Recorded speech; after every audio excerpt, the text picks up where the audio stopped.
Mahram comes from the word haram, and it means something which is sacred or prohibited. In Islamic law, mahram means a person who you are not allowed to marry, and it is permissible to see them without a headscarf and shake their hands and hug them if you like. Therefore, non-mahram means it is not haram to marry, with a few exceptions. It also means you have to observe the hijab in front of a non-mahram. So who are your mahram and non-mahram? First, we have mahrams by blood. Your parents are mahram to you. Your grandparents and great-grandparents from your mother's side and your father's side are mahram to you. Your aunties and your uncles, your grand-aunties and your grand-uncles and so on are also mahram to you from your mother's side and your father's side. Your brothers and sisters are mahram to you. Your nephews and your nieces are mahram to you as well. If you have children, grandchildren and so on, they are also mahram to you. These are all considered your blood mahrams. Someone can also become your mahram through marriage. If you get married, the husband and the wife will become mahram to each other. If your children get married, the son-in-law and daughter-in-law will become your mahram. Your mother-in-law, father-in-law, and even your grandparents-in-law are your mahram. These are all considered your mahrams.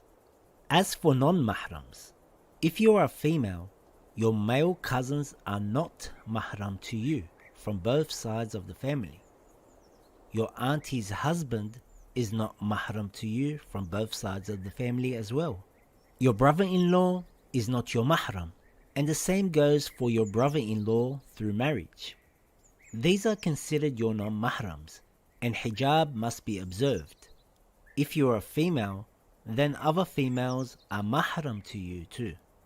If you are a male, your female cousins are not mahram to you from both sides of the family. Your uncle's wife is not mahram to you from both sides of the family.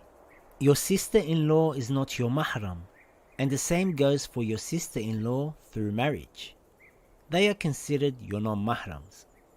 And if the conditions are present, you are allowed to marry your non-mahram with an exception. For males, your wife's sister is considered non-mahram. But in this special case, if you are married, you are not allowed to marry your wife's sister at the same time. We also have mahrams through breastfeeding, which you will find in details in your Islamic laws book. Here are some common scenarios. Let's say you had a divorce. Your father-in-law and your mother-in-law will stay mahram to you.